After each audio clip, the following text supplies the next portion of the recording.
불의로 치부하는 자는 저곳에가 낳지 아니한 알을 품은 것 같았어. 그의 중년에 그것이 떠나겠고 마침내 어리석은 자가 되리라.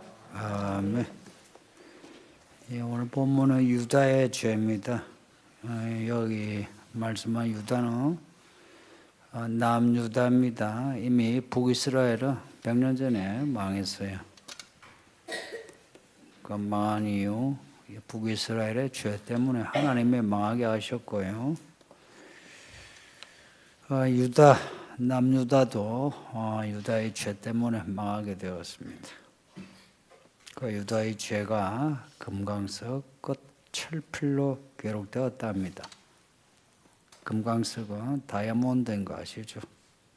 예, 모든 광물 중에 가장 단단한 그래서 모스 경도가 10이랍니다. 그 1에서 10까지 있는데 이 금광석이 제일 단단해요. 그래서 그 모스 경도는 서로 광물끼리 부딪혀가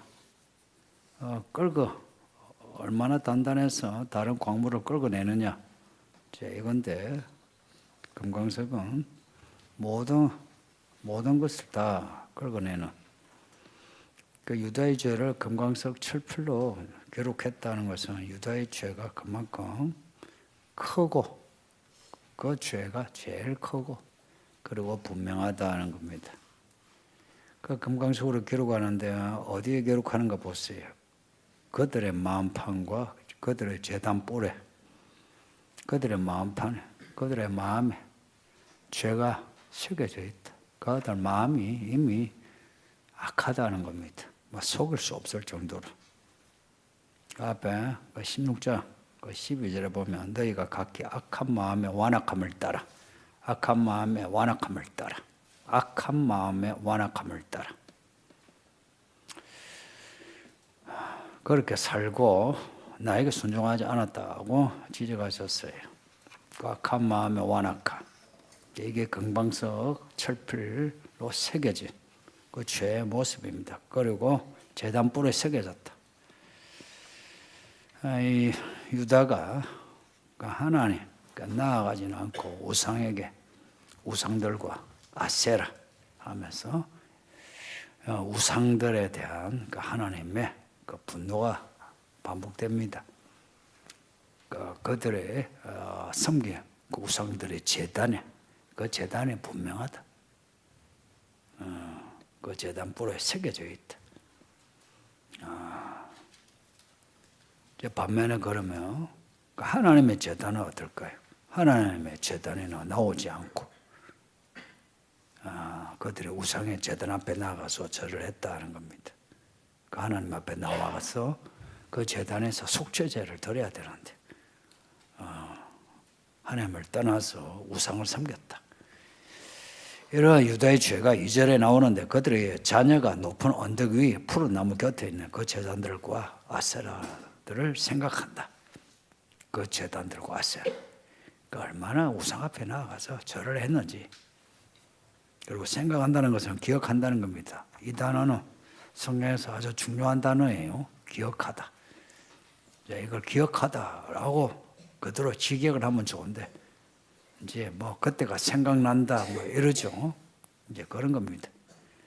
깊이 명상하다 이게 아니고 그때 그 일을 생각하니 그 조상들이 그 제단들 그 아세라 상 앞에서 절을 하던 게 생각난다.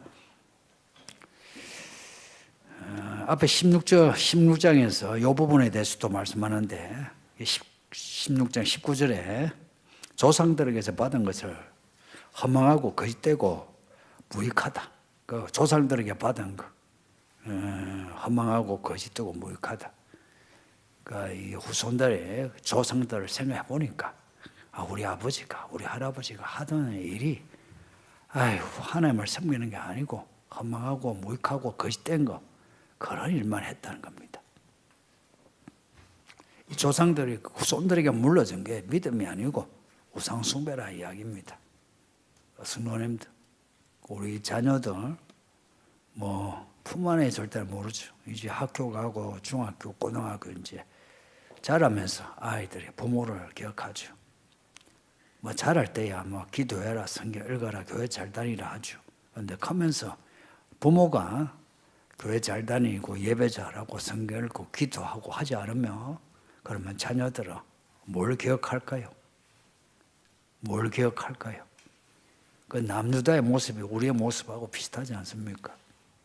그 남유다의 그 부모들이 뭐 하나님을 믿지 말라 했겠습니까? 왜냐? 그 여전히 성전이 있고 절기가 있었어요. 그리고 율법이 효력이 있습니다. 그런데 일반 백성들이나 지도자들이 폼으로 믿는 것이고 실제로는 자기들 마음대로 살았다. 그러니까 그 후손들이 뭘 기억하겠습니까? 우리 자녀들이 부모를 기억할 때 뭘 기억하겠습니까? 우리 부모들이 나이 들수록 자꾸 어려지는 것 같아. 유치해지는 것 같아. 그렇게 뭐 잔소리하고 훈계를 잘하면 내가 막 믿음의 부모인 걸로 생각하는 것 같아. 특히 뭐 할아버지 할머니들도 그렇지 않거든. 그 부모가 믿음으로 살아야 자녀들이 믿음을 배우지. 이 교회 묵은 성도들이 범하는 실수가 그런 겁니다. 이제 말로만 이제 잘 믿으라 하고, 그리고 자녀들 보기에 뻔히 안 되는 거라. 근데 또 더 참 서글픈 거는 부모가 부모 나름으로 잘 믿는다 생각하는 거라. 부모는 부모 나름 잘 믿는다 생각하는데 이제 자뻑인 거라. 실제로 잘 믿으면은 야 목사도 칭찬하고 좋아하고 성도들이 다 칭찬하고 좋아하죠. 그렇지 않나요? 그리고 사람을 얻는 어떤 열매가 있지. 근데 그런 것도 아닌데 부모는 부모의 자뻑에 나 잘 믿는다 생각하는 거라. 이 심각해요. 이거 뒤에 나오지만 사람이 악하지 않으면 그렇게 못해요. 그래서 교회 생활에 익숙해지면 안 된다. 저 자신도 목회에 익숙해지는 거 조심해요. 뭐든지 익숙해지면 안 돼. 제가 설교를 매일 하잖아. 매일 하는 설교에 익숙해져 봐요. 제가 어떻게 설교할 것 같아.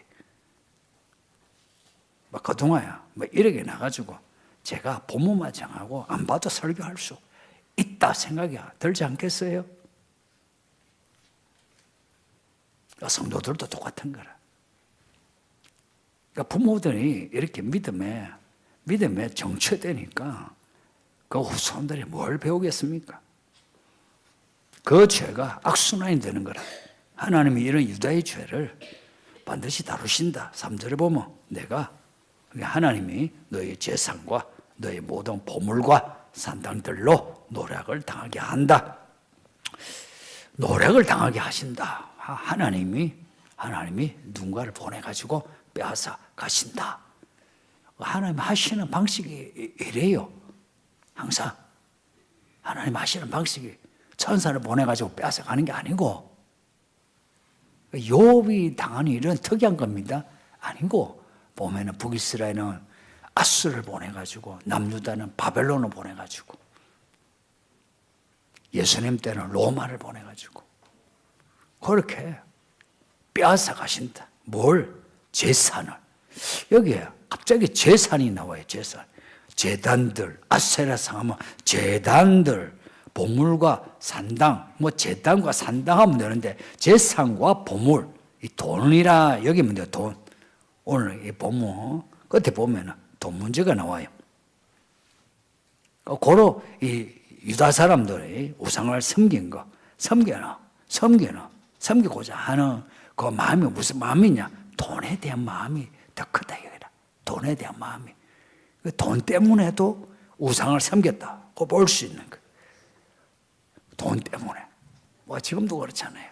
교회 뭐 헌금 내니 헌금 안 내는 교회와 비스무리한 성당에도 가고 비스무리한 뭐 어디에도 가고 그렇게 대체해서 믿고 사는 사람이 있죠.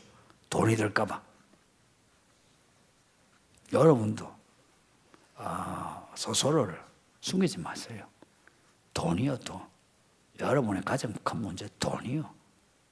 여러분의 말을 내가 그대로 또 내가 받아들이지 마. 받아들이는 건 받아들이는 것 같고 진심은 봐요.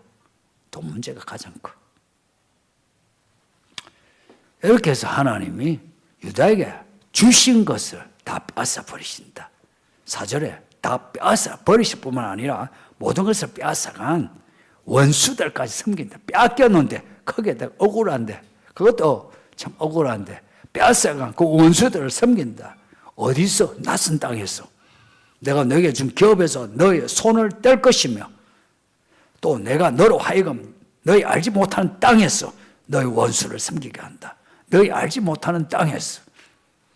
말하자면 본향을 잃어버리고 어디론가 끌려간다 하는 겁니다. 진짜 이 말씀대로 끌려가요. 바벨론으로 몇 차례나 이렇게 끌려가요. 나라도 빼앗기고 성전도 불타고, 웬만히 잘났다는 사람들은 전부 다 끌려갑니다. 포로로. 끌려간 이야기가 다니엘서, 에스겔서, 에스라, 느헤미야, 에스더 이런 이야기입니다. 끌려간 이야기가. 하나님이 진짜로 유다를 망하게 하셨다. 지금 예레미야 이때는 망하게 하시기 전이라. 근데 진짜로 망하게 하셨다. 그러면 요한계시록에서 우리에게 말씀하신 거 그렇게 하시지 않겠습니까? 그렇게 받아들여야죠. 예레미야 때 예레미야가 이 말을 할 때에 사람들이 듣고서 어떡하나 빨리 준비해야지, 어떡하나 이렇게 한 사람이 있겠습니까? 그런 사람이 있었으면 정의를 행하고 진리를 추구하는 한 사람이 되었어. 예루살렘이 망하지 않았겠지. 그렇지 않았다 이야기라. 100이면 100 전부 다가 에이 설마 하는 거라. 지금 성도들도 에이 설마 하는 거라. 에이 설마. 두고 보세요. 저는 사람들이 고통을 겪는 게 참 마음 아프지만, 그런데 한편 두고 보자는 마음이 있습니다. 세상이 이제 이토록 합니다. 우리가 읽고 들은 말씀이 우리에게 그대로 이루어져요. 그래서 사는 걸 두려운 마음으로 살 수 있어야 하는데 너무 자신만만해. 4절 끝에 보면 이는 너희가 내게 분노를 타오르게 했기 때문이다. 하나님을 화내겠다 이야기입니다. 그러니까 하나님은 어떨 때 화내시는지 아시죠? 어떨 때 화내세요? 하나님께 죄를 지으면 그 죄가 뭐고 하면 믿음으로 하지 않는 것이 전부 죄라고 합니다.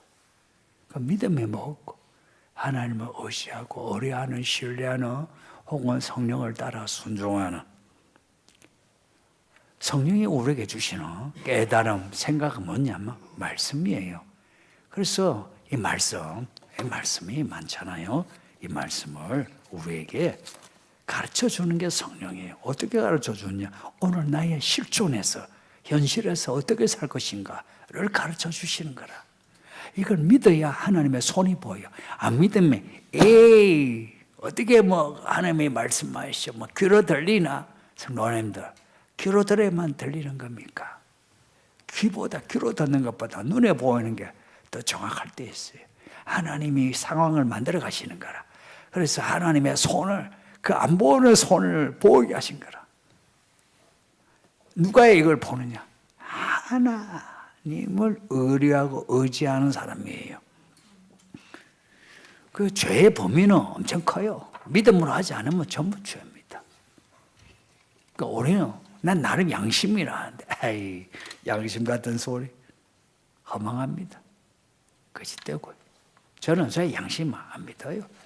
여러분의 양심도, 양식도, 상식도, 사람들이 상식적인, 그 사람의 상식이라는 게 뭔지 압니까? 그 상식이라는 그 시대 정신에 다 집어되어 있어요. 히틀러 때 그 유태인을 죽이고자 할 때 유태인을 죽이는 게 상식입니다.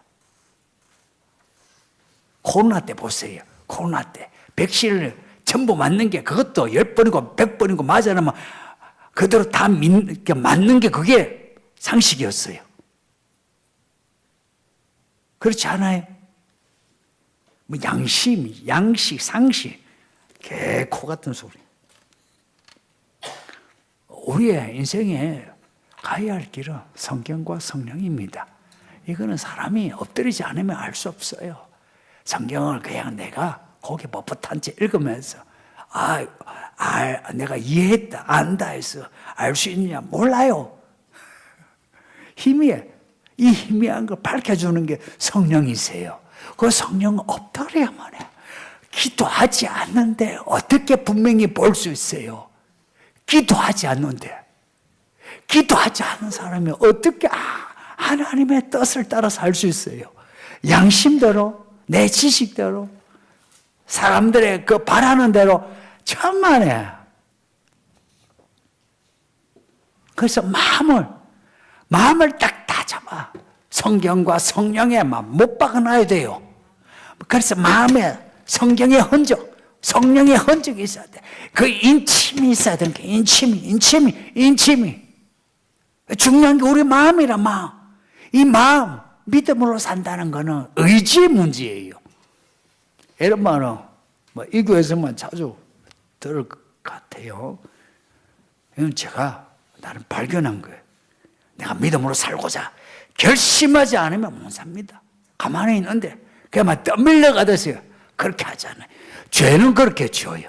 그거는 믿음으로 사는 거는 나예요, 나. 내가 믿음으로 부모가 뭐라든 아내가 뭐라든 남편은 뭐라든 상관없이 내가 믿음으로 살고자 해야 돼요.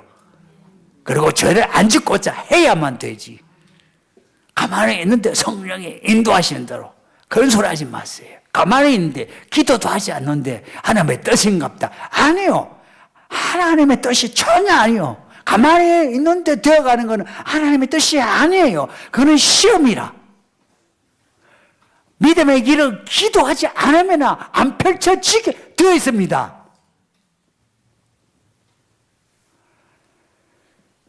우리 마음이요. 이 마음. 에베소서 지금 아침에 읽고 있잖아요. 마침 이제 그 말씀이 이래요. 옛사람을 벗어버리고 새사람을 입어라. 이게 오늘 아침의 말씀인데. 새사람을 입어라. 어떻게 새사람? 옛사람을 벗어야 된다는 거예요. 벗고자 하는 마음이 있어야 돼.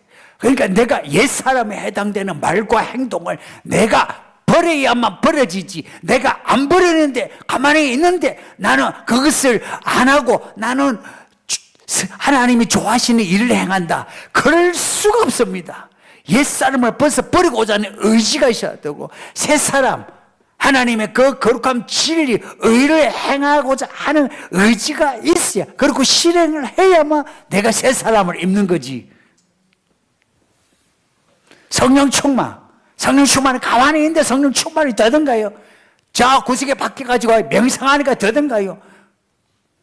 부러지지 하지. 부러지지 않으면서 혼자서 무념무상 마음의 평정. 딱 귀신의 집이에요.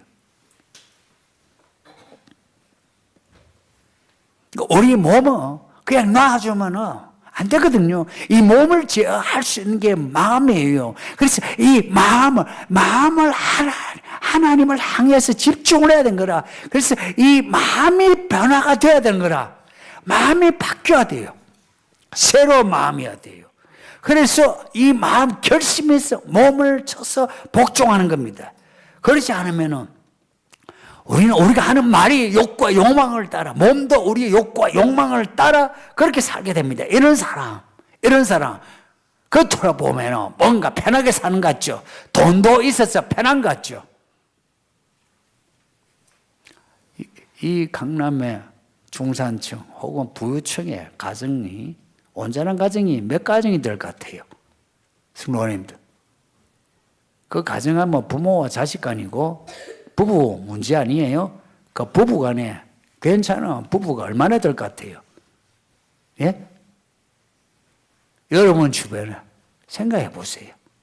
부모와 자식 간에 온전한 관계가 얼마나 될 것 같습니까? 그래 많지 않습니다. 교회 다니고 안 다니고 떠나서 그렇게 많지 않습니다. 그리고 인생살이는 어떨 것 같습니까? 그 인생살이의 그 시간 마디마디가 하나님이 우리에게 주시는 그 거룩한 그리고 참된 이런 큰 말 놔두고 그냥 생기 발랄하고 기분 좋고 아름다운 인생을 사느냐 하는 겁니다. 그래서 돌아보고서 하나님이 은혜 주셨. 그때 그렇지. 아까 하나님이 우리가 기억하면은 그 하나님의 은혜가 기억이 나서 하나님이 그렇게 하셨지. 그때 지금도 하나님이 이렇게 하시니. 이야, 살아계신. 이게 정상적인 믿음이에요. 근데 많은 사람이 교회를 다녀도 후회가 많아요. 우리 인생에 대해서 황망해요. 오늘 본문은 그렇잖아요. 사막에 떨기나무 같아서 좋은 일이 오는 것을 보지 못한다. 떨기나무, 사막, 건건한, 건조한. 하나님을 불순종한 사람의 인생은 끝이 안 좋습니다. 30대는 잘 모르죠. 40대 되면 이제 결과 나요. 왜냐? 자식을 낳고 키우거든. 혹은 자식을 안 낳고 혼자 살아도 40, 50대 되면 평이 나옵니다. 평이. 사람에 대한 평이 나옵니다.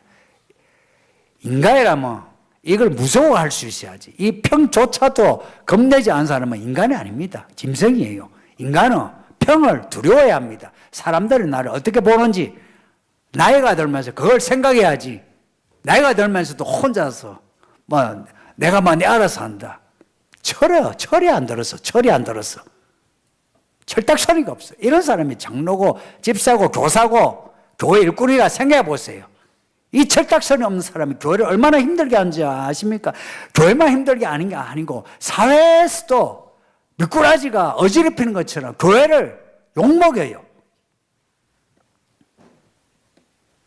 반면에 믿음으로 사는 사람의 정의가 나와요. 하나님을 의지하고 의뢰하는 사람이에요. 하나님을 의지하고 의뢰하는 거 어렵지가 않아요. 그냥 하나님께 나아가서 하나님 도와주세요 하는 거예요.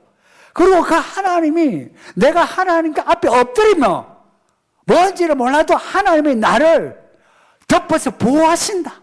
나를 이끄신다. 나에게 이미 주실 것을 다 예비하셨다. 이걸 믿고서 하나님께 맡기고 말을 하고 행동하는 겁니다. 여기 하나님을 의지하고 하는 말은 이거는 동사고 의뢰하는 거는 명사형입니다. 근데 똑같은 단어예요. 똑같은 단어. 바타오라는 똑같은 단어예요. 똑같은 단어인데 명사형을 만드는 그 접두에 맴이 붙어가지고 미바타오에서 의뢰, 명사, 의지하는 이 뭐냐면은 하나님을 의지하는 사람 그리고 의지하여 하나님의 의지가 하나님이 나의 자신의 의지가 된 사람은 이겁니다. 이 정확하게 번역을 하면 왜 제가 이 설명을 하냐면은 하나님을 의지하죠. 그러면은 하나님이 나의 의지가 되고 그리고 하나님은 나의 희망이 되고 이렇게 된 사람은 복이 있다 이야기입니다. 고로 내가 하나님을 의지하는데 찰랑찰랑 할 만큼 하나님을 의지해서가 아니고 하나님이 나의 의지, 나의 소망, 나의 요새, 나의 인생의 거대한 명사가 되어야만 하는 겁니다. 명사가 기도했대요, 의지했대요, 기도했대요, 뭐 했대요. 내가 목회하면서 성도들에게 이 소리를 늘 들어요. 내가 설교 때 이야기하지. 저 앞에서 기도했다는데 내가 기도하지 않았답니까? 우리 믿는 사람들이 관용으로 뭐 하면 기도했답니다. 아니 목사가 첫날마다 교회에 있는데 기도하는지 안 하는지 왜 모를까요?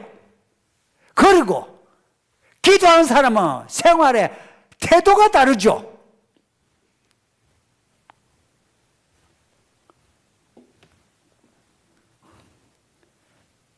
목사도 알고 하나님이 더 잘하시는데 기도했다 그럽니다. 하나님께 내가 헌신했답니다. 들었답니다. 우리가 참 못됐습니다. 하나님을 의지하는 사람은 물가에 나무 같답니다. 뿌리가 강변에 뻗쳐 물을 빨아당겨 시절을 쫓아 열매를 맺는 거예요. 시편 1편 말씀하고 똑같죠, 그죠? 복 있는 사람은, 이런 복 있는 사람은 무엇보다 마음을 조심한다. 9절에 그 유명한 말씀이에요. 오늘 이 예레미야서에서도 가장 유명한 말씀이에요. 9절이 만물보다 거짓되고 심히 부패한 것을 마음이라. 이걸 누가 알겠느냐? 예수님도 똑같은 말씀하셨어요. 더러운 것은 사람 입에서 나오는 게 아니다. 사람 밖에서 들어오는 게 아니다. 사람 입에서 나온다. 왜냐? 마음이 더러웠어. 더러운 것은 사람에게서 나오지 밖에서 들어오는 게 아니다. 그래서 손을 안 씻는 게 이게 더러운 게 아니고 네 마음이 더럽다 이 말입니다. 씻을 거는 네 손을 씻는데 여기에 의식에 신경을 쓸 게 아니고 네 마음을 씻어라. 그렇게 말씀하셨어요. 성경에서 이렇게 말씀하면 적어도 예수를 믿는다면 맞습니다. 내 마음이 악합니다. 더럽습니다. 이래야죠. 그죠? 그런데도 내 양심이 어떻고 내가 얼마나 하나님을 사랑하고 내가 얼마나 헌신하고 내가 얼마나 이렇게 한다는 것 자체가 이거 웃기는 거 아닙니까? 너무나도 건방지고 자만하고 오만하고 거만하고 복 있는 사람하고 반대 아닙니까? 복 있는 사람은 죄인의 길에 서지도 앉지도 않답니다.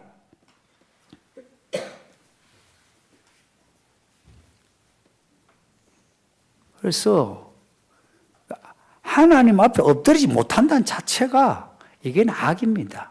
에덴 동산에서 마귀가 그 사람을 유혹할 때 뭐라고 합니까?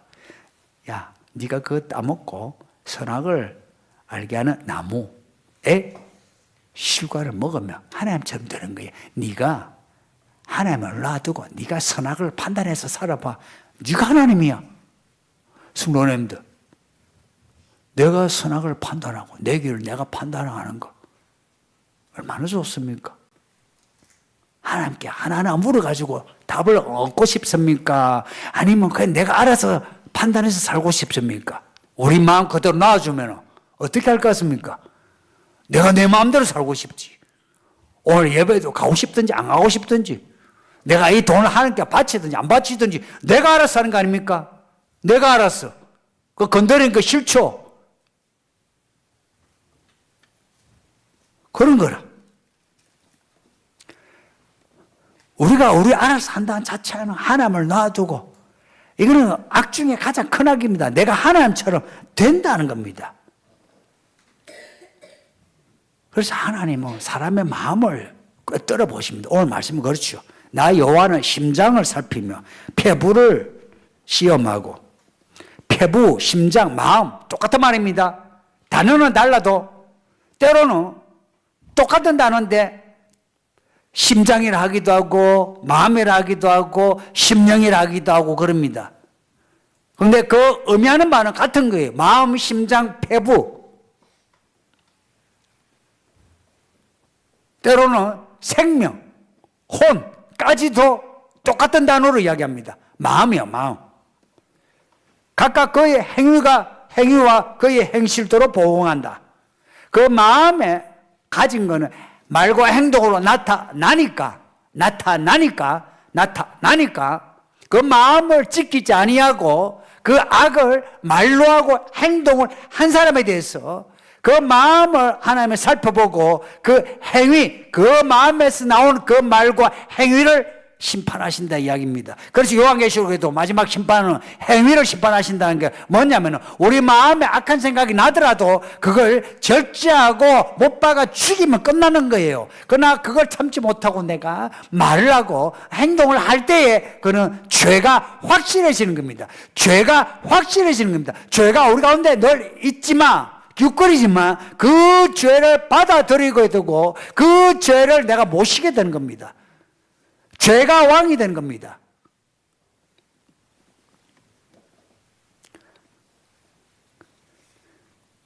그렇게 하나님을 떠난 사람의 마음 향하는 곳이 뭐냐?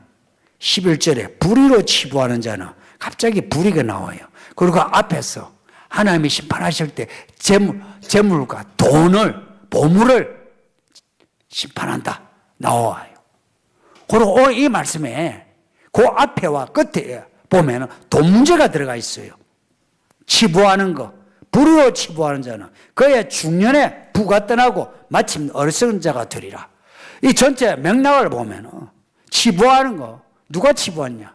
일반 백성들, 지도자들이 어떻게 하나님을 떠나 우상을 섬기면서 험함과 거짓을 행하면서 해서 돌 모으는 거라. 치부한다 이야기라.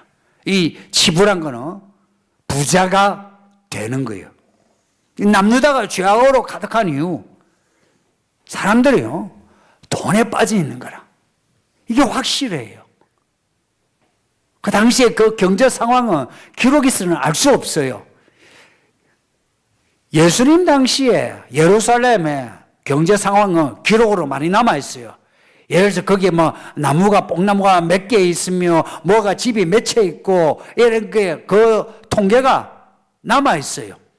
그래서 그 당시에 1세기 당시에 예루살렘과 유대 땅, 갈릴리는 잘 몰라요. 그래도 예루살렘에 대한 통계는 남아 있어요.